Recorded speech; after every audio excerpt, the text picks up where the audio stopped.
Okay, we're gonna try this again. I don't know what happened,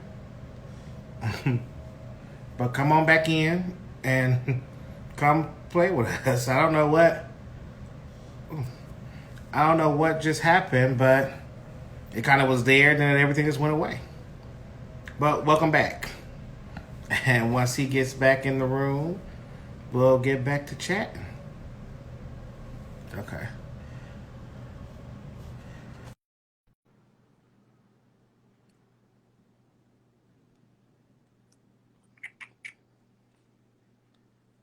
We good to Okay. go now? Yeah, we good now. Okay. Instagram be tripping. Hey, see, I didn't want to feel like I was Nelly. I was like, please don't make me have the Nelly Wi-Fi right now. Yeah, no. Don't let me have the Nelly Wi-Fi out here, man. These joints has got me looking bad. How you doing, sir? I am good. I am good. How you been doing on this quarantine?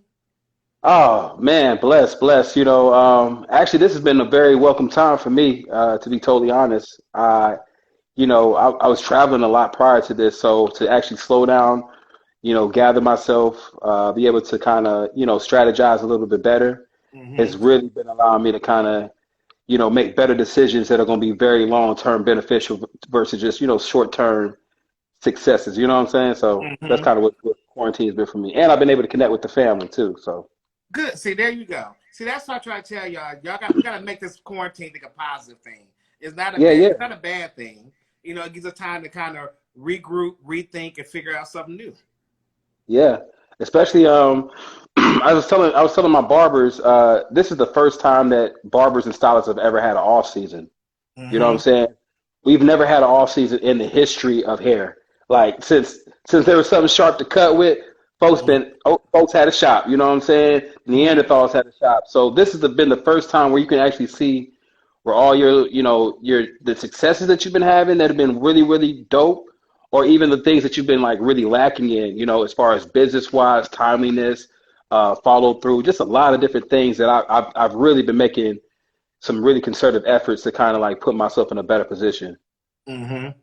So You you know? guys, Marcus, I knew of Marcus. I think we knew of each other, and Yeah. how we actually connected was in the airport one day. You remember Yep. we both were traveling. He was like, "Hey, we need to talk," and we Yep. had We're going to New York, right? we were going to New York. Yes, and we had a Yep. mutual situation we ain't gonna talk about, but it was like, but that's how we connected, like for real, and connecting. And Yes. but with that, Marcus, I know you was a barber. Then I knew you was a celebrity barber. Then I'm like, Uh then I flipping the channel one day, and I'm like, that looks like Marcus. And it's huh. like you got a TV show, you got a Yeah. barber shop, you a Yeah. father. You like Yeah. how are you juggling all of this? Terribly sometimes, but better now. you know, uh, Way better now that that life doesn't slow down. But prior to it was getting challenging. But I would say that it's been a super blessing for the sheer fact that like you said, like me and you just ran across each other at the airport in Atlanta going to New York to go do some work. Like Mm-hmm. that's amazing. You know what I'm saying? To like really be like, I remember when I didn't have no clients. Like the first shop I worked for back in the day off of Candler and Panola. Mm-hmm. Uh, the spot called y'all know where that you know where that dollar movie is. Well, I'm not gonna lie to you. I don't go on that side of You never town. met. I know you don't go on that side. And you even had to do that. He's like, I don't go. I don't listen. I don't 20 I 20 don't don't do that. my gas don't run right when that 20 hits. When I get on I-20, something about my car just don't feel right when it's on Right. I-20. Nah, but it was like this little hood shop. The shop was called Doing It for the Lord, bro. Mm-hmm. And that's how I started off, man, working in a shop called Doing It for the Lord. And now just to see us like, traveling, like you said, the show is something totally different from barbering. So that's been kind of cool on its own, but I got it by way of barbering. And then, just being a father, you know how you become a father. So I did that by way of doing something. so so all those things I'm pretty good at. So you put those things together and it makes sense. So man, God is good, bro. So God is really good. Now, how is this? Now, I know you have a barbershop. So how is Yeah. that going? Like, so did y'all Well, open back up yet? Because I know we're in Atlanta, we can open. So are you open back up yet? Are y'all figuring it out, or what's y'all plan? So we actually had a meeting today. We're probably not going to open until, well, we plan to open June 15th. Mm-hmm. But we're still going to kind of like play it by ear. We're seeing the numbers kind of, some days up, some days low. So we're just really trying to play it by ear. But we're doing a lot of different things, such as like virtual cuts. You know what I'm saying? We're trying to do things like virtual cuts, things such as, mobile cuts. And then, we're reintegrating ourselves with going back into the shop. So that's the Mm-hmm. kind of the big thing for us right now. And then it's really pushing us to do more retail now. So, this time has really shown that like you got to really be on your game outside of just doing hair. You Mm-hmm. know what I'm saying? Mm-hmm. So now you went from, like you said, you went from being at a barbershop, not having no clients, trying to build your clientele. Then what like pushed you to get to that next level as a barber? Working at Salon Ramsey. Real talk, man. I'm a product of, well, I started at Tony's Barber Studio Mm-hmm. off of Piedmont. Then I went to Karen Owens' shop, Dolce Hair Design. And then when I really blew up is when I started working with Ramsey. And everybody knows how that shop was. I mean, it was a monster in Atlanta. So at that time, he was still, I think he had four at the time. When I started working with him, I was working in Des Moines and Buckhead. And it was like perfect timing. So I was like cutting his hair, and he was about to retire to focus on opening more of the Salon Ramses. And Mm-hmm. so he started giving me some of his clients, and I started learning how to cut, on his clients, his high end clients, and then it transferred to him linking me with Nas.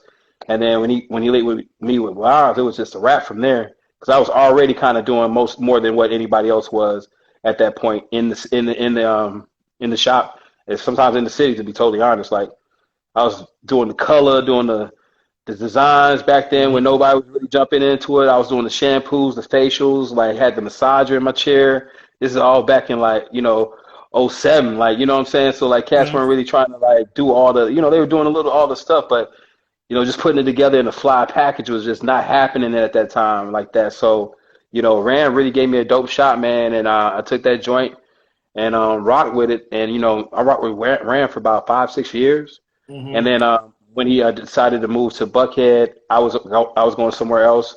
And so, I just decided to go and expand to doing the Musalea. And now we got an art gallery. Ooh, an art gallery. Which is so crazy because I'm having a whole art week next week. So I have Word. Lobby Hamilton, Charles Bibbs, Lloyd, who was I can't think of his name right now, but K.A. Williams. So they're all gonna be on next week. All next week. Word. I'm excited about that. Word. That's Yes. gonna be fire. I'm Yeah. gonna be watching. Yeah, because black people didn't know about art. Black people just don't know how to invest and Yeah. purchase art. They just don't know. And I just need my black people to know. Instead of buying some Yeah. Louboutins, if you have to choose between Louboutins Invest. and a piece of art, buy the piece of art.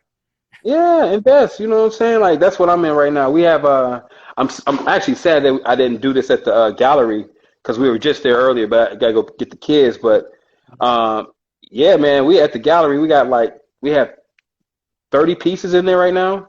So we have 6 artists who are displaying their art right now. Frankie Zombie, Andre Simmons, Andrea McKenzie, Johnny Blue, Art Revolution, and I believe, and Antonio Darden. And these things are it's really, really fly, man. So like you said, I love that. I love that new move. Yeah, I gotta come by there and check that out. Now Yeah. I talk to barbers all day. I don't understand how barbers survive because I just feel like barbers charge entirely too less money for their services. Like I think Yeah. that barbers put in so much work into Yeah. creating a haircut for men, and they just don't charge the amount of money for. So I'm like, Check stuff. how can pricing change in the barber community? Well, it's about to change now. I mean, the luxury is about to be cleanliness now. You know what I'm saying? Right. Before cats were thinking that, I think it had to do with both. It had to do with the barbers as well as the clients. A lot of Mhm. barbers were getting a lot of pushback from, clients talking about, yo, I used to pay $10 when I was 5. Hey, bro, you're 36 and you make $200,000 a year, and you just came in here with a Louis Vuitton, like you Right. said. What you doing? You can't pay me for my 100. You can't pay me my 100.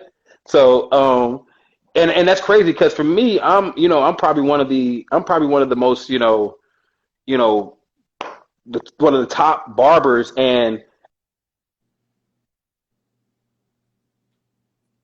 You Teddy Riley in us right now.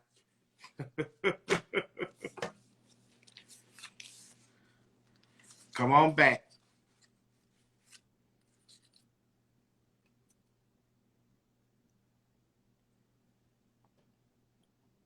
Okay.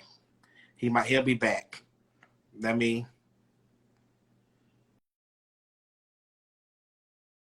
come out. Oh, whoop, he moved. He take himself out. He'll be back. But yes, I am a stickler for pricing, and I just really, and I push all of my barbers that I know, and I speak all the time that y'all barbers have to charge more money.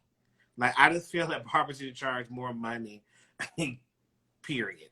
Because $25-$30 a haircut just doesn't work. Well, for any suggestions as far as barbers, so me personally, I just feel like you just charge what you work, but you have to also provide the service to pay for it. So I feel like if you provide a $25 service, but your atmosphere calls for a $25 service, and that's just what it is, But if I just feel like haircuts should be $50, period. Because I remember back in the day when I used to get a haircut as a kid, a haircut was just that. But if you want a razor line, if you want your face shave, you want all of those things added to the cost of the haircut. But nowadays, all of that stuff kind of just is wrapped up in one. And like he was saying before he got popped off, is that a lot of the clients basically bullied barbers into charging the prices that they want them to charge, when that's just not the case.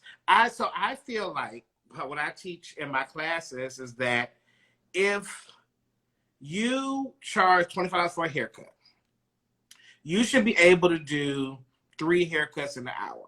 So you charge, but if you take an hour to do a haircut, it's just ridiculous. Like, yes, I'm saying a base haircut should be $50. Because you got to think about it. Y'all take an hour to do a haircut. A whole hour. And then men are so picky when it comes out to stuff like that. So for $25, yes, I could do you. Okay, hold on 1 second. There we go.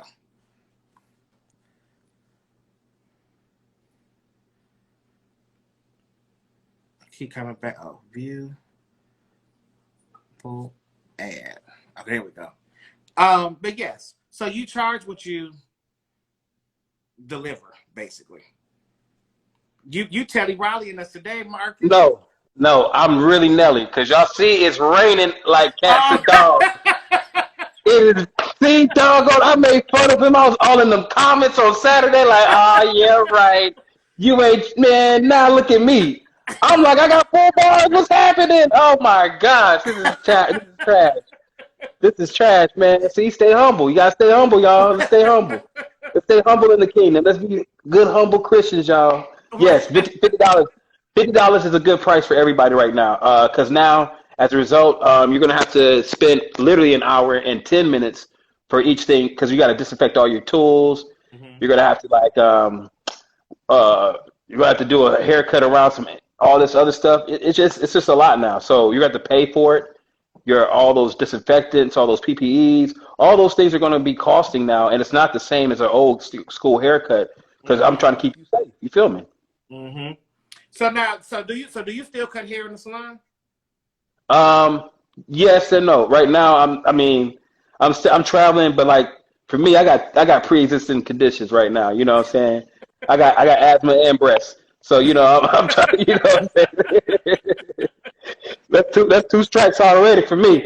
So I gotta stay out the way of the Rona. Rona even called me the other day, like, hey dog, if I catch your ass in the streets, I'm whooping your ass. I said, okay, Rona, you ain't even gotta fight with me. I'll stay inside. So I'm gonna stay inside right now, as of right now. But yeah, I might do like mobile cuts. I may be doing like one or 2 a week. But besides that, I might come in the shop just to check on the fellas, make sure that everything's running smoothly. But after that, man, it's I'm slowing down till we figure some things out. Now I see now barbers, because I try to, anytime barbers have something, I try to be in that space because I Yeah. would like to show that I'm part of that community also. But I just feel that when it comes down to just the lack of knowledge as far as um, knowing their worth and pricing, do y'all not talk about this at y'all stuff? Oh no, we do. I mean, I have the Barber Star Summit where I have 25 barber shop owners. We go to the Okay. cabins in in the Smoky Mountains, and we just have like nothing but like empowerment seminars on trademarking, on marketing, on all things that are necessary to like build your brand. CPAs. We just have a lot of people who like we just pretty much have a whole weekend where we're just building our business framework. And we tell these guys as what once they go through that program that they should feel confident that you are a monster. Like Mm-hmm. you're a beast, like you're a business, you're a brand. Like, to be totally honest, I'll even talk about you. Like the way that I saw how you built your brand, I was so watching how you like you literally, I saw you literally build your brand, sir. Like while we were over in the Salon Ramsey Suites over in the Mm-hmm. over on Far Road, and y'all were Yeah. across the street.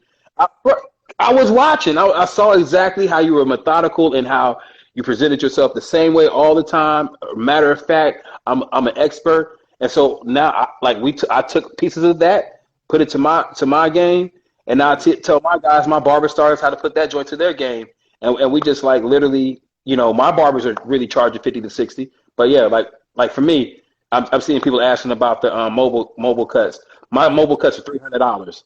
You know what I'm saying? My mobile cuts are $300 because I'm missing an hour traveling to you, an hour, coming back, and the hour that I'm cutting. So that's 3 hours worth of work that I could be, making in the shop. So you're getting 300. You know what I'm saying? Easily. So that's how I kind of account for that.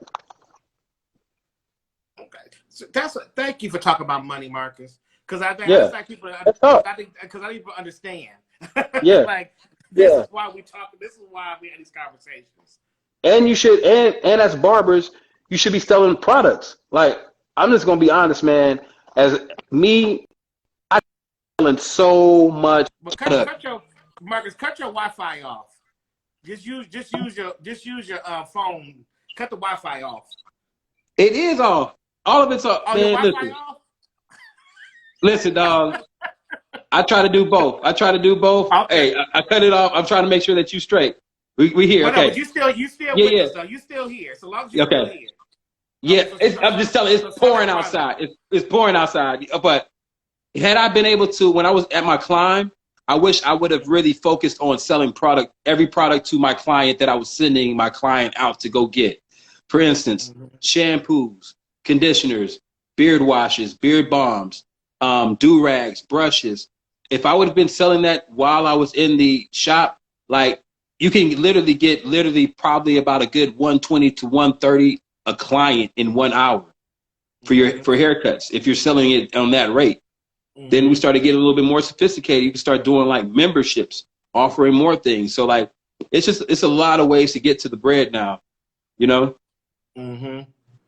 Now, when you started getting into the celebrity realm of things, how did you know? Well, you had somebody like Ramsey, I guess, mentoring you through that part. But as far as like, did you get an agent or did you have a manager or were Never, you was running it never had a yourself? man, never had a manager, never had an agent. And at that time, Ramsey was really instrumental in that helping because he was doing like because he was helping me like navigate how to deal with Nas. And then once I started figuring out how to deal with Nas, I started seeing a pattern in how I could deal with all celebrities. So he was definitely helpful in that. But yeah, that's kind of how that went. So, Gotcha. Now, considering who you are and the shop that you have, do you find it hard finding quality barbers that really want to work with you because they want to learn the business, or they want to work with you because they're trying to get to your clients? oh well, the ones that I have now, the ones I have now, the ones I have now are very very cool as far as like knowing that it's an organization that they come in a part of. You know what I'm Mm-hmm. saying? I think I wasn't even mature enough a lot of times to understand what I was trying to build also, because I didn't know the necessarily how to sway people. Because like, though that you may want my clients, you're really saying that you want to be established like I am. So Mm-hmm. I can direct you in a way to where you don't have to try to take from me. But I didn't know how to. I took sometimes as a slight sometimes. So Mm-hmm. I would like, as now that I'm matured, I kind of put a little bit more distance in between me and my barbers when it comes to them knowing what is necessary and required of them and expected of them. So when you come in the gate, like I'm commissioned first off, and in Atlanta that's unheard of for barbershops. So like I'm commissioned, but as a result of me being able to be commissioned, that's why our shop was able to be closed a little longer. I was able to pay a little bit on rent. I'm getting the PPEs. I was able to send my barber some money. You know what I'm saying? Take care of them a little bit. Mm-hmm. And that's just how it looks like. It's just one of those things that is it's just one of those things that's I'm really trying to figure out how to like maximize it. And so when you tell people up front what your business is, you allow them to either be on board or just decide to do something different. Mm-hmm. Yeah. Now, how long did it take you to get? Well, how long did it take you to get to this point? Because I know when you first got into it, it was it was a little. Yeah. Right. I mean, hey, but I love it. I love it. I mean, I love it. It's like, I mean, why would I love that I love that I had to learn every way. You know what I'm saying? I love that I had to kind of bump my head because it allows me to teach my other barbers how not to bump their heads. You know what I'm saying? Mm-hmm. How to have proper like partnership agreements established prior to y'all getting into working. Being able to like, be upfront with your relationship so that you know exactly what you're getting into. And I was able to, with me going through those things, I'm able to let them guys not go through it. So, and those ladies. So I think that it's all necessary. So, I mean, it was tough though. It took me a while. I'll say I'm still going through it. I'm still learning it because every day I'm becoming more and more self-aware of how I can improve on being a better leader, like being more consistent. You know what I'm saying? Like communicating better, following through. Like there's a lot of things that I even found on my own that I need to do more of to maximize my potential that I have to show them versus telling them. So that's where I'm even at right now.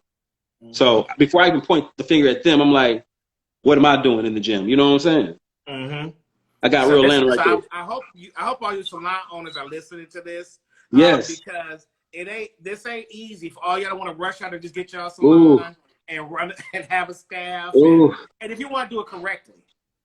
Yes. And that's what it is. If you want to do it correctly, you gotta have great teamwork, great help. You know what I'm saying? Like my wife does amazing with all of our business structures. She does everything.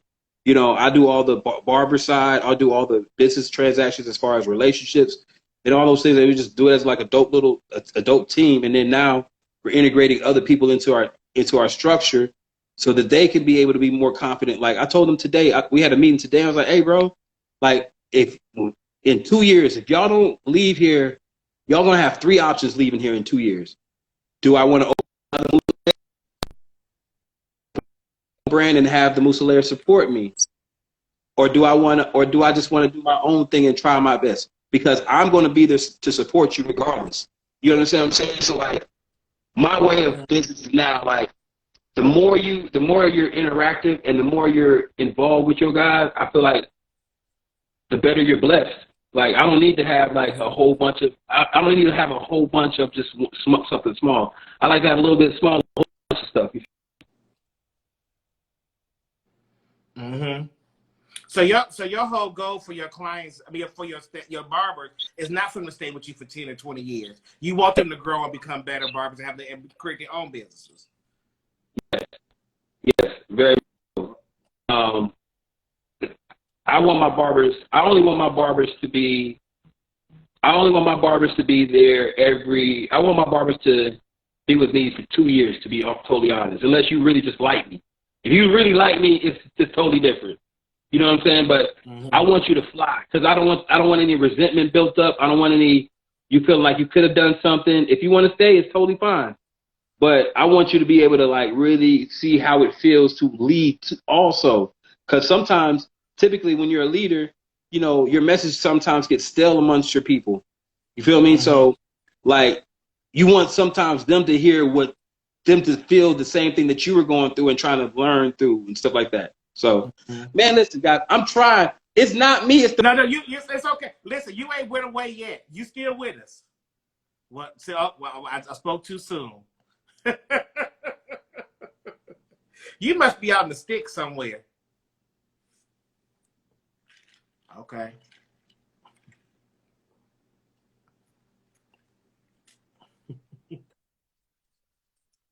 Okay, you back. it's the rain. It's not me. It ain't raining over here though. I believe you, Marcus.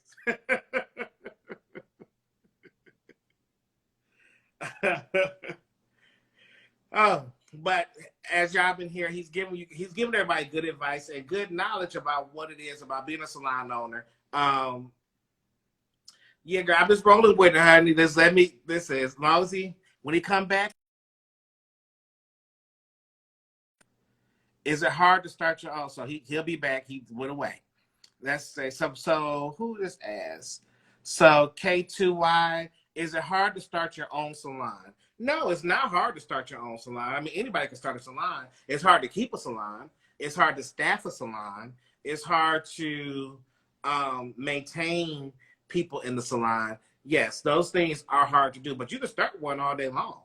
You know, all that takes is you getting a business. I mean, getting your business license, getting your salon license, getting a place to open it up at. So anybody can start a salon, but to maintain a salon and keep one, that's the hard part. You know, I'm 13 years in, and you would think that it gets easier, but it doesn't. I mean, it doesn't get harder, but it doesn't get easier neither. You know, you just kind of, like he said, you're forever learning something new.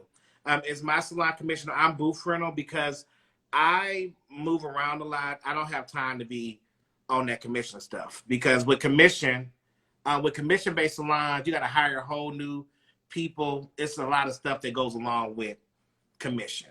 So no, so I'm not commission. It's okay, Mark. It's okay. We here. Hey. I went outside to show y'all the rain, and the joint was still saying no. I don't know what's happening. It's not my fault, y'all. Instagram is messing up. It's not me.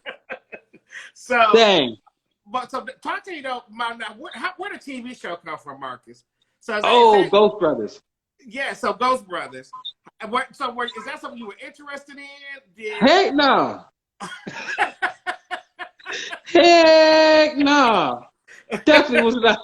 Bruh, listen. So just by barbering, you know how like styling gets you all your opportunities. Barbering got me on most of my opportunities. Like they just see my personality. And my homeboy Dalen, me and him worked on another project together because this is when I was working doing like comedy. Mm-hmm. And we did the sitcom pilot. Me and him became real good friends. Fast forward maybe 6-7 years later, he moves to LA and comes up with this concept about 3 black dudes ghost hunting. And so I was like, okay, I guess so. They sound focused. So, well, you know, because at first, I was like, sure, why not? You know, but besides that, I was like, you know, the only ghost that I believed in was the Holy Ghost, bro. To be honest, you know what I'm saying? Robo Shata, nothing else. You know what I'm saying? Not no other spirits, but just that. Wait, so I watched a couple of episodes of it, and yeah, I do, because I was like, well, my boy on here, I gotta support the show. So, that's what's up. Appreciate that. Yeah, that's what I was like. I kept looking, I was like, wait a minute, I had the IMDb, and I was like, wait a minute, this look like Marcus, but this can't be Marcus. Yeah. IMDb, but so with that being said, is that stuff real? Heck yes, yes, yes, yes, yes, yes, yes, yes, yes. Yes, yes, it is. Bro, we be in there sometimes, and I be like, bro, I could literally just do a fade, and I just be just as happy to not be in this on this spot. But it's a cool show. I mean, you know, we try to, it's something that we allow to like do different things. And I'm not judged on like, you know, I kind of was nervous to do some like, I was approached to do some like barber stuff, you know, for television. But I was kind of nervous because I was like, I didn't want people to feel any type of way about how I ran my business or feel like, you know, or judge me how I was running my business. You know what I'm saying? Because especially at that time when a lot of like hair shows were out, like that wasn't just I couldn't do that. You know what I'm saying? So Right. I didn't have enough brand awareness to be able to hold a show down like that. So Ghost Brothers was just something that was interesting that I've never seen black people do. Right. And That's why I found it interesting because I was like, these brothers looking for ghosts? Are y'all serious? Yes. And then for us to do it and actually, you know, that joint fire, man. It's you know, it's very interesting. If every black person should go try to do it. Just do it. Just do one ghost hunt. Do one ghost hunt. Come through. Yeah. Every black person.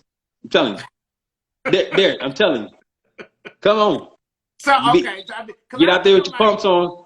Now you know it's a 100 spot, so you might step in something and you get caught. You know what I'm saying? So you might want to run quick. Well, you know what? I will take you up on that offer. If y'all have fun, I'll invite somebody on. I will take you up on that offer. Yeah. Hey, we're gonna have one in Atlanta, and you know we're gonna have it like a black joint. We're gonna have the drinks. We're gonna have the music a little bit. We're gonna have the mask on. We're gonna just do it like that. So come through. I would. So with you doing that show, did it change your mind about extra, about all that ghost stuff? Spirituality? Yeah, it made me more mortal. It made me feel like because you know when you're doing all that, you're like one. It made me have to like really appreciate the life that I have now, and like look at it like, yo, people die every day. Mm-hmm. So and being able to be in front of it and see it, you know, like that. It makes me be like, okay, I need to really push forward and make sure that every day counts for me. You know what I'm saying? Because I don't want to have no weird way of going that didn't have no passion with it. So that's really the most that it's affected me. It's really affected me to be more on top of my game, and that's what I really say it is. Now, when you was on Canada Road to Panola, did you ever see your life being what it is now? Not with the ghost hunting. I'm just talking about in general with all your success.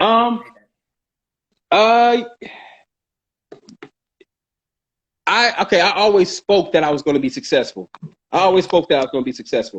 Like I'm very especially when I got into hair, I was super spiritual. So I literally was like, I would always speak, yo, like I'm going to be one of the coldest barbers ever to walk the earth. Mm-hmm. I would say that I'm gonna probably be one of the greatest businessmen to ever do it. And I actually got an opportunity to get an actual vision of it by a show on Bravo when I was first going to Empire Beauty School over in Dunwoody. Shouts out to the Empire. Shouts out all the Empire people in the house. Yeah, E. That's the E. You don't know nothing about that Empire. That's the Empire. That's the Empire. That's the Empire. We throwing them things up. That's our colors. We red too. I'm sorry. No, we black and gold. I'm just like. But no, like literally speaking it like and as a result, I think every time I spoke something and every time I got an opportunity to see a new level, I was able to speak even on top of that and be like, oh, okay, this is available to me. So then I know I'm gonna be a multimillionaire. Oh, this is available to me. So I know I'm gonna have a product line. Oh, this is available to me. So I know I'm gonna open an art gallery versus just a barbershop. Oh, this is available to me. I'm gonna do a show.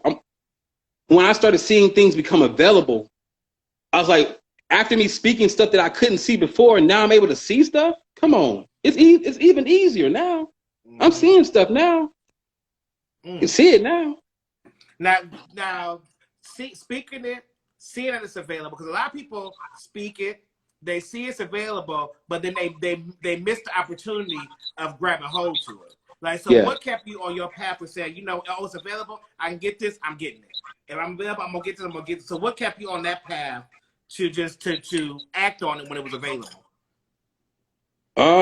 Seeing a lot of opportunities that I did miss, you know, because I'm not gonna ever say that I've never missed opportunities or I've never messed up things that could have even made me even better. So as a result of me missing those things, I've always looked at it like, okay, I can't mess this opportunity up. oh, this wave can only go for this long. It's a wave. It's not necessarily it's a wave that's going to come back down. So I need to have this ready. I need to have that ready. I need to be thinking about this. I need to be thinking about that. That's where my mind has turned into like it's never been just the point of where I feel like, oh, it's always going to work. Now I feel like I'm clicking on all cylinders, but I'm still like, even if I take an L in any of those ideas or thought processes, I feel like I'm able to use those experiences and actually make either an actual curriculum on how not to do it, or actually use that knowledge and apply it to make the vision that I had originally happen. So it's a win-win. Yeah. And then your partnership with Bevel. Now, how did that all come about? Was that just them seeing your work and wanting to work out with you? Was that something you reached out to? Or how did that go? Perfect timing again. Like, so at this point, I had been working with Nas for about a good 5 to 6 years. So we had been touring all over the world. I've been on like 5, 6 tours with him. I've been on the Distant Relatives tour, his Timeless Illmatic tour. So we had been all over the country, all over the world. And he was starting to like do a lot of his venture capitalism. And at the time, Tristan and Bevel and Walker and Company were kind of like coming about with the shave, and they wanted to do a clipper. And Nas was investing in Bevel. So when Nas invested in Bevel, they were just going to have a regular photo shoot, right? Nas's right-hand man, which is why I say you got to really keep relationships strong and tight with everybody, because it was Nas's right-hand man, his like day-to-day manager, who told Tristan and them, no, y'all need to fly Marcus out to do this haircut, to do this thing. So when I came out, you know, I did the haircut, got him straight, got into and did the commercial. And then I just really connected with a young lady named Cassidy, as well as Tristan, but really connected with a young lady named Cassidy on the Bevel team. And she just really believed in me. We vibed really strong. She believed in what I was doing. She saw my impact in the barber industry, that it wasn't just necessarily my numbers, but like my influences all the influencers who influence those who are influenced.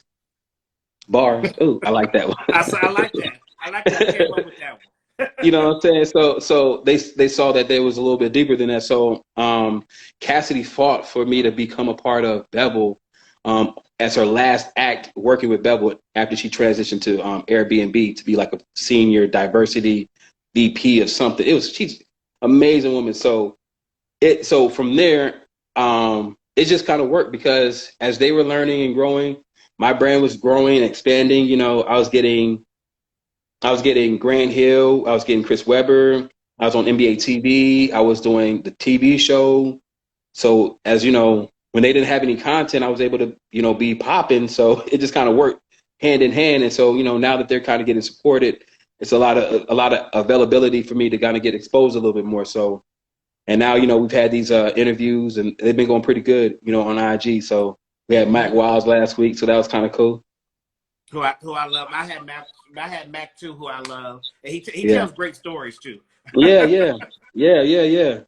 But no, but I asked you that because I want the people to understand how important it is to keep great relationships. Like in our industry, you're not just a barber. You're a barber. You're a businessman. You're a relationship coach. You're all these things. And doing all that, you got to also make sure you're keeping a good relationship with people. So that's how things kind of happen. Yeah. And even speaking on that, like I said, and I only learned that because there have been times where I didn't maximize relationships that I could have maximized and could have been a lot further. I'll get perfect example.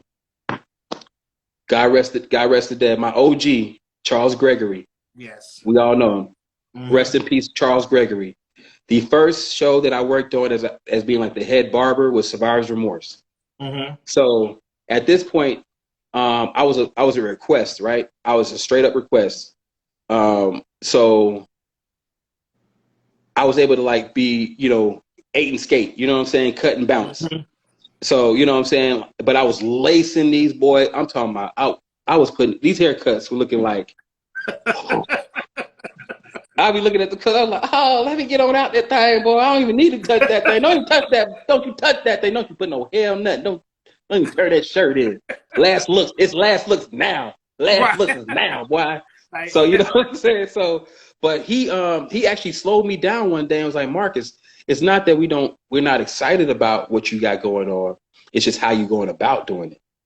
And it made me say, oh, okay. It made me reevaluate like how to communicate to people, how to like always have something backed up, you know.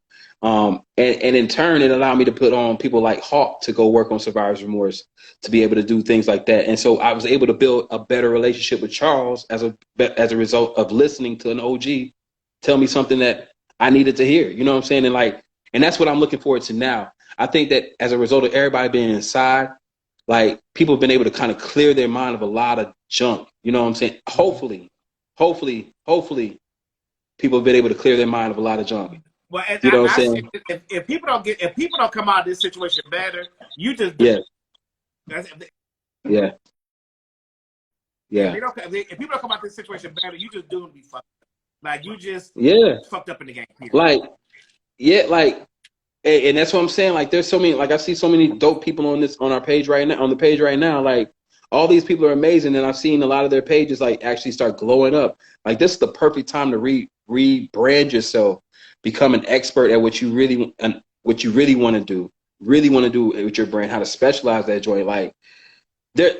Okay, in time of calamity, there's always a change of wealth. You know what I'm saying? Tycoons are made in despair. Despair happens, and that's when tycoons happen. You know what I'm saying? Like, those are when the people who figured out a new way to make everybody live, because they're going to have to live a new way anyways. And now I have to present this life to you on how you're going to have to live. And this is going to be the new thing, from cars to the war. You know what I'm saying? From diseases, like people come, like real estate crashes, all these things. When something goes catastrophic like this, the people who stay focused and stay on the right up and up and say like this is an opportunity versus this is an actual hindrance, literally be the ones who run the world afterwards. So that's why I'm kind of really in an ease moment right now. Like, we live in Atlanta, and you know how tempting it is to really open up as soon as you want to. Like, I could have opened up the same day that they wanted to open up. You know what I'm saying? But I had to really look at it like, yo, man, I want to make sure that my guys are straight, my clients are straight. We're in Atlanta. We're the business black mecca. You know what I'm saying? Like, if we start off an epidemic in our wealthiest minds and entrepreneur people by getting them sick while we're cutting their hair right now, what happens? Now listen, everybody got to make their decisions. I am not tripping. Like, yo, okay, we already know everybody's gonna make a decision. But I just want to make sure that right now, all my decisions are able to allow us to be able to see us for the long term and not necessarily just for this week or next month. So. See, you know what, Mark? You're sort of dropping knowledge. That's what you're doing. Ebo shikani dibashi. I got my doc hat on. I mean, so you've been giving tips throughout this, but for that barber or hairstylist or just a business owner that is ready to step up to the next level, like what advice, just general advice, could you give them in this time? I feel it in my spirit. Believe in yourself. Real talk. Believe in yourself. Like, your best attribute is what everybody wants to buy and purchase. If you're thoughtful, put that in everything that you do. Be thoughtful in your hair, in the way you style your hair, the way you reach out to your clients, the way that you clean, the way everything has to be. If you're a technician, everything has to be branded to being a technician. Be a specialist. Super serve your demographic, the people who rock with you, and you will always eat forever. There will never be a time where a pandemic will touch you, because you will have so much social equity because people rock with who you are internally that you will always be straight. Like, I will never be evicted ever in my life. I'll be evicted if I just want to put it in a book, a story, just because I felt like getting evicted. Because I didn't want, that's the only way. It only have to be by pride. There's too many people who rock with me right now for me to even, there's too many people who rock with you. There's too many, that's what I would say about the barbers and stylists now. There's too many people who rock with you to make you feel like you have to rush to do anything. If you want to rush to do anything, rush and build your brand even more, because those people rock with you. Yeah. We need to talk more often, Mark, because I need that for myself. Yes, sir. You know, Yes, sir. I Yes, sir. need that for myself, because I think it's like a lot of people just get, like, with stuff like this, you just kind of get lost and you don't know where to go, and you just get all just a mess. And you Yeah. know, and there's conversations like this that let people know that we good.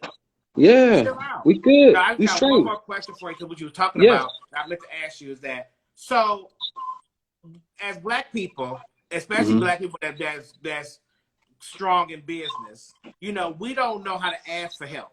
We don't know Mm-hmm. how to lean on our resources. And like you were saying, that you have people that you could have did resources on. How did you learn? How did you recondition your mind to ask for help and to lean on your resources?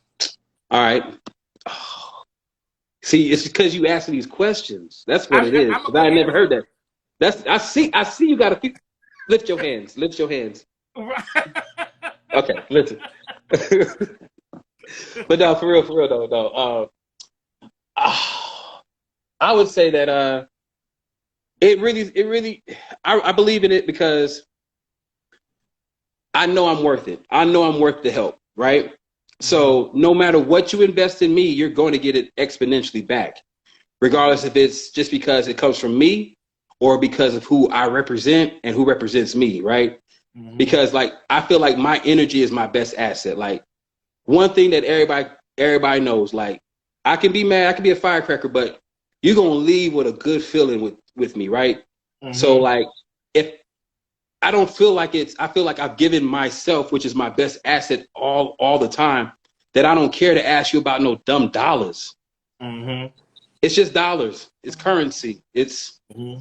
It's nothing. Like I'm going to get that back if you really wanted it that bad. I can get you money whenever you need it, if I Mm-hmm. needed it. But for me, like I take the pride out of it. You feel what I'm saying? Like it's like Mm-hmm. because I know it's more of a human condition. It's a more of a human thing, man. It's like I'm good for it. Mm-hmm. We talk about the social equity. I'm good for it.